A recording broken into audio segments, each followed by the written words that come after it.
കുറച്ച് വർഷങ്ങൾക്ക് മുന്നേ എൻ്റെ 5 ഇഞ്ച് സ്ക്രീൻ ഫോണിൽ വയേർഡ് ഹെഡ്സെറ്റും കുത്തിക്കയറ്റി വെച്ചിരുന്ന് കണ്ടു കഴിഞ്ഞപ്പോഴത്തേനും മാസീവ് എക്സ്പീരിയൻസ് തന്ന ഒരു സിനിമയായിരുന്നു എ ക്വയറ്റ് പ്ലേസ് എന്ന് പറയുന്നത്. ഈ ഒരു സിനിമ കണ്ടു കഴിഞ്ഞപ്പോൾ എൻ്റെ മനസ്സിലേക്ക് വന്ന ആദ്യത്തെ ചോദ്യം, ഇത്രയും ചെറിയ ഫോണിൽ ഈ ഹെഡ്സെറ്റും കുത്തിക്കയറ്റി വെച്ചിരുന്ന് കണ്ട എൻ്റെ എക്സ്പീരിയൻസ് ഇതാണെങ്കിൽ തിയേറ്ററിൽ പോയി കണ്ടവൻ്റെയൊക്കെ അവസ്ഥ എന്തായിരിക്കും എന്നാണ്. ഇതുകൊണ്ട് തന്നെ ഈ ഒരു സിനിമയുടെ ഇനി ഏതെങ്കിലുമൊക്കെ പാർട്ട് തിയേറ്ററിൽ വരികയാണെങ്കിൽ പോയി കാണണം എന്ന് കരുതി. പക്ഷേ unfortunately A quiet place part 2 ഇറങ്ങിയ സമയത്തും എനിക്ക് തിയേറ്ററിൽ പോയി കാണുവാനുള്ള ഭാഗ്യം ലഭിച്ചില്ല. പക്ഷേ ഇനി വിടത്തില്ല, തേർഡ് പാർട്ട് ഇറങ്ങുമ്പോഴത്തേന് എന്തായാലും പോയി കാണണം എന്ന് കരുതി. അപ്പം ലക്കിലി എനിക്ക് ആ ഒരു തേർഡ് പാർട്ട് തിയേറ്ററിൽ തന്നെ പോയി കാണുവാൻ സാധിച്ചു. എ ക്വയറ്റ് പ്ലേസ് ഡേ 1 എന്ന് പറയുന്ന സിനിമ ഞാൻ ഇന്നലെ തിയേറ്ററിൽ പോയി കണ്ടു. ആൻഡ് കിട്ടിയ എക്സ്പീരിയൻസ് അത് യൂണീക്ക്. അതായത് ആദ്യത്തെ 2 പാർട്ടും യൂണീക്ക് ആണെങ്കിൽ ഈ പാർട്ടും യൂണീക്കാണ്. എന്നെ സംബന്ധിച്ച് എനിക്ക് തിയേറ്ററിൽ പോയി കണ്ടപ്പോൾ കിട്ടിയ ഫീൽ അത് വേറെയായിരുന്നു. കാരണം ഒരു 1.5 മണിക്കൂറിൻ്റെ സിനിമ വളരെ സൈലൻ്റ് ആയിട്ടും അതേസമയം ഭയങ്കര സൗണ്ടഡ് ആയിട്ട് പോകുന്നൊരു സിനിമ ആ സ്ക്രീനിൽ നിന്ന് ഒരു നിമിഷം പോലും കണ്ടെടുക്കാൻ തോന്നിപ്പിച്ചില്ല.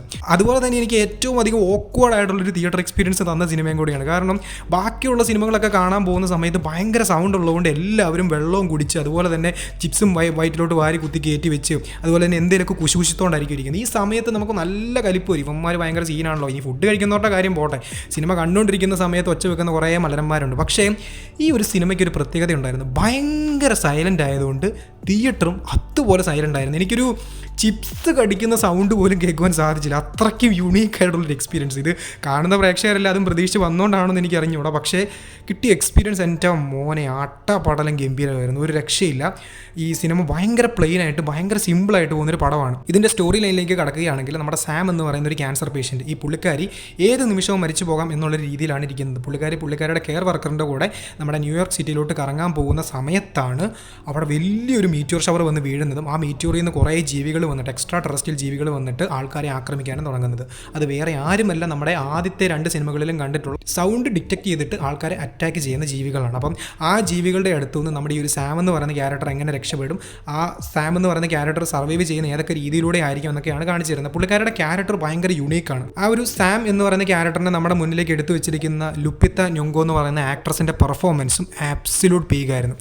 അപ്പം ഈ ഒരു ലുപ്പിത്ത ഞൊങ്കോടെ അല്ലെങ്കിൽ സാം എന്ന് പറയുന്ന ക്യാരക്ടറിന് ഒരുപാട് സവിശേഷതകളുണ്ട്. താൻ എന്തായാലും ഉടനെ തന്നെ മരിക്കും എന്നുള്ളൊരു വിശ്വാസത്തോടു കൂടി ജീവിക്കുന്നത് കൊണ്ട് തന്നെ പുള്ളിക്കാരുടെ ക്യാരക്ടറിൽ ഒരുപാട് വ്യത്യാസമുണ്ട്. പുള്ളിക്കാരി ചിന്തിക്കുന്ന രീതികളും അതുപോലെ തന്നെ പുള്ളിക്കാരി കാര്യങ്ങളെ കാണുന്ന രീതിക്കൊക്കെ ഒരുപാട് ഡിഫറൻസ് ഉണ്ട്. ഈവൻ ഈ ഒരു അപ്പോക്ലിപ്സ് ഉണ്ടായിട്ട് പോലും പുള്ളിക്കാരുടെ ഏറ്റവും വലിയ ആഗ്രഹം എന്ന് പറയുന്നത് പോയി സർവൈവ് ചെയ്യുക എന്നുള്ളതല്ല, പകരം ഒരു പിസ്സ കഴിക്കുക എന്നുള്ളത്. ഒരു പിസ്സയ്ക്ക് വേണ്ടി പോകുന്ന കഥയാണ് ഈ പുള്ളിക്കാരൻ നമ്മുടെ മുന്നിലേക്ക്, അല്ലെങ്കിൽ ഈ ഒരു ക്വയറ്റ് പ്ലേസ് ഡേ 1 എന്ന് പറയുന്ന സിനിമ നമ്മുടെ മുന്നിലേക്ക് എടുത്തു വെക്കുന്നത്. പക്ഷേ ആ ഒരു ഡേ 1 എന്ന് പറയുമ്പോഴത്തേനും ഒരു പ്രീക്വൽ സ്റ്റോറിയാണ് പറയുന്നത്. ആ ഒരു സമയത്ത് ആൾക്കാരൊക്കെ എങ്ങനെയാണ് സർവൈവ് ചെയ്യാൻ ശ്രമിക്കുന്നത്, എങ്ങനെയാണ് ആ ജീവികൾ ആദ്യമായിട്ട് ഭൂമിയിലേക്ക് വന്ന് അറ്റാക്ക് ചെയ്തത്, അങ്ങനത്തെ കാര്യങ്ങൾ നമ്മൾ സെക്കൻഡ് പാർട്ടിൽ അതിൻ്റെ ഒരു ചെറിയ ഗ്ലിംസ് അല്ലെങ്കിൽ ഒരു ചെറിയ ഭാഗം കണ്ടിട്ടുണ്ടായിരുന്നു. പക്ഷേ ഈ ഒരു സിനിമ ഡീറ്റെയിൽഡ് ആയിട്ട് ഈ കാര്യങ്ങളൊക്കെ കാണിച്ചു പോകുന്നുണ്ട്.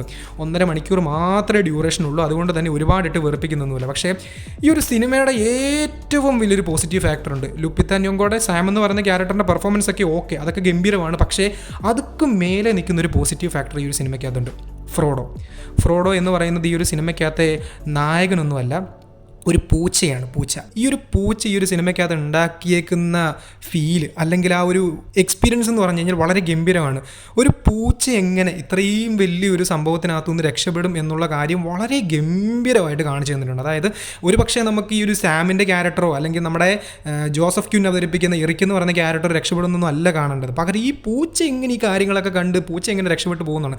ചില സമയത്ത് നമുക്ക് ലോജിക്ലെസ് ഒക്കെ ആയിട്ട് ഫീൽ ചെയ്യാനും ചാൻസ് ഉണ്ട്. പക്ഷേ മോനെ ഇത് മനുഷ്യനല്ല, പൂച്ചയാണ്, ആൾ വേറെയാണ്. അപ്പം നമുക്ക് ലോജിക്ലെസ് ആയിട്ട് ചില സമയങ്ങളിൽ ചിന്തിക്കാൻ പറ്റിയെന്ന് വരത്തില്ല. പേഴ്സണലി വീട്ടിലൊരു 4-5 പൂച്ചകളൊക്കെ വളർത്തിയിട്ടുള്ളത് കൊണ്ട് തന്നെ പറയുകയാണ്, പൂച്ച സാർ സീനാണ്, ഭയങ്കര സീനാണ്. പക്ഷേ എൻ്റെ വീട്ടിലെ പൂച്ചയൊക്കെ ആയിരുന്നെങ്കിൽ പണ്ടേ ചത്തുപോയതിനെ, കാരണം അതുപോലത്തെ രീതിക്കാണ് അതുങ്ങൾ മുറിച്ചടക്കുന്നത്. പക്ഷേ ഈ ഒരു സിനിമയ്ക്കകത്ത് പൂച്ചയ്ക്ക് ഒരുപാട് യൂണീക്ക് ഫീച്ചേഴ്സ് ഉണ്ട്.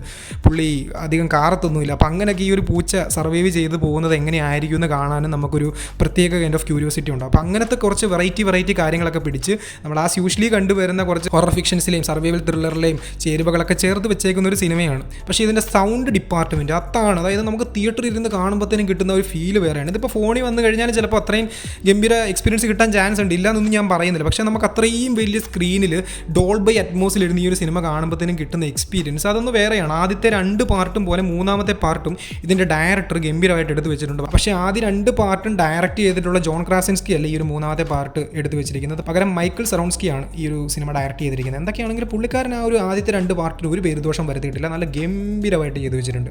എന്നെ സംബന്ധിച്ച് ഇതൊരു ഗംഭീര സിനിമ തന്നെയായിരുന്നു. അത്യാവശ്യം നല്ല സിനിമ തന്നെയായിരുന്നു. നിങ്ങൾക്ക് വേണമെങ്കിൽ ട്രൈ ചെയ്ത് തിയേറ്ററിൽ തന്നെ പോയി കാണാം. ഞാനൊരു തിയേറ്റർ എക്സ്പീരിയൻസ് ആയിട്ട് ഇതിനെ റെക്കമെൻഡ് ചെയ്യും. അത്രയ്ക്കും നല്ലൊരു രീതിക്ക് തന്നെയാണ് ഈ ഒരു സിനിമ മുൻപോട്ട് പോകുന്നത്. അതല്ല ഞാൻ ഈ മോഡൽ സർവൈവൽ മൂവീസൊക്കെ ഫോണിൽ വന്നിട്ടേ കാണൂ എന്നുള്ളൊരു ചിന്തയാണ് നിങ്ങൾക്കെന്നുണ്ടെങ്കിൽ അങ്ങനെയും ട്രൈ ചെയ്ത് നോക്കാം. എന്തൊക്കെയാണെങ്കിലും കണ്ടിരിക്കാൻ പറ്റുന്ന റീസെൻ്റ്ലി ഇറങ്ങിയിട്ടുള്ള ഏറ്റവും മികച്ച കുറച്ച് സർവൈവൽ ത്രില്ലേഴ്സിൻ്റെ ഒക്കെ കൂട്ടത്തിൽ എടുത്തു വെക്കുവാൻ സാധിക്കുന്ന ഒരു സിനിമയാണ് ക്വയറ്റ് പ്ലേസ് ഡേ 1 എന്ന് പറയുന്നത്.